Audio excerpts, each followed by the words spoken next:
So when I was on my mission with Asperger's syndrome, there was a pretty common pattern that I would make a great first impression, a horrible second impression, and then the longer I worked with somebody, the more favorably they would view me after that. And the reason for that is that as an Asperger, we rely a lot on social scripts, and a door approach is a very cut and dry script. The people with Asperger's syndrome can be great at door approaches, they can be great in first lessons because that's really by the rails and by the books. You can learn it through rote, and then you have it forever, basically.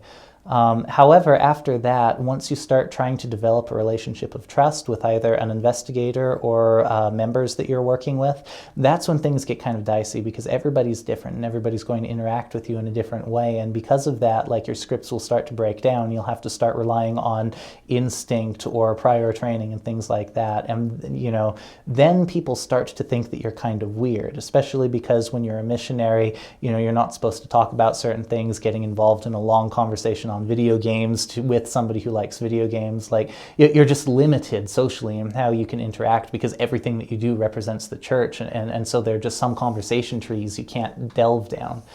And so because of that, people often would end up thinking that I was weird, and people would often decide on the second or third lesson that they didn't want to be with me because there was something off about me. And if there's something off about me, that might be an indication that the church is something creepy that you don't want to get involved with or something like that. I remember, especially in some of my wards, like, I would try to develop relationships of trust with the members, and they would just think that I was weird and not want to work with me, and that was particularly hard. I remember it eventually came to the point when I was crying and praying and felt prompted to call my mission president, and I did so, and I explained the issue to him. I said, look, I have Asperger's syndrome. You know this. You've seen my paper. But it's just like, I feel like I can't keep any of the investigators that I have, and that worries me. And my mission president thought about it for a bit, and he said, Elder, there are some people that are ready to receive the gospel, and there are some people that are not ready to receive the gospel. And the people who are not ready to receive the gospel might be interested in the church either due to the persuasive influence of the missionaries or just because they're curious. And in those instances, I think, Elder Smith, that you have an advantage because the people who want to hear the gospel will not let anything stop them from hearing the gospel. And the people who are just mildly curious or who have been swayed by persuasive missionaries in the past, they will see you and they will reject you, and that will be okay because they weren't ready to begin with. You have an opportunity to immediately sift the people who are ready from the people who aren't, and because of that you are able to spend your time more effectively because you don't need to spend time teaching people who aren't actually ready.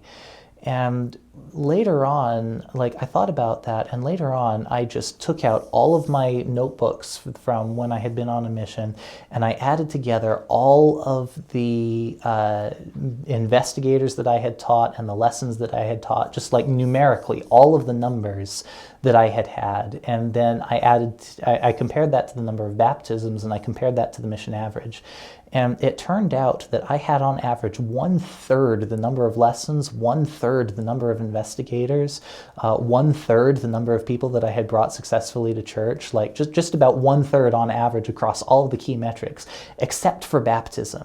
Baptism, I had actually gotten about the mission average. And so just looking at the numbers, I could see that what my mission president had said was true. There were some people who were ready to receive the gospel, and those people who were ready to receive the gospel were either capable of receiving it in spite of my imperfections, or there were a couple of instances where I had met other people with Asperger's syndrome or people who had very logically minded worldviews that I was able to talk to them using their language about, cognitive dissonance reduction and what that means in terms of the gospel and how to differentiate the spirit from, those sorts of things. And I was able to teach people specifically using a cognitive framework that they were able to accept instead of something that, another missionary might just say, well, pray about it harder or pray about it more or something like that. And I realized that, yes, there are places for missionaries like me, for something they say is neuroatypical people who don't have the same mindset as others. And it might be hard, and you might feel like you're really messing a lot of things up, but God knows where He's putting you, and it's important. More likely than not, God wants you on a mission, because anytime you have a unique individual that goes on a mission, you have a chance for people who are uniquely suited to that unique individual to be touched and to be related to in a way that other people couldn't. I know that there are people on my mission that I feel like I was sent there for. And so you don't need to worry about whether or not you are okay for a majority of the people that you come into contact with. You're going to be correct for the people that God sends you specifically to meet. That's why I feel as though even if you do have issues, God probably wants you on a mission. I mean, that being said, you need to pray about it, especially like if you haven't been doing your homework, so to speak, if you haven't been learning how to be more socially acceptable, learning all the social rules, learning how to interact with companions, especially, that sort of thing, then, it might be too late to just decide that you want to go on a mission in 4 months and then just try to learn everything that you can before leaving. I would say start early. If you're a parent of somebody who has Asperger's syndrome, make sure that they're starting to be socially conditioned as early as possible. Help them learn, help them grow, help them know that their social interactions don't need to be defined by their weaknesses, but that they could use their strengths in order to overcome their weaknesses. But if you have done your homework and you feel as though you are socially prepared, then don't let a label given to you by social workers or psychologists define your capabilities. Because, we're all children of God. We're all going to grow up to be like He is.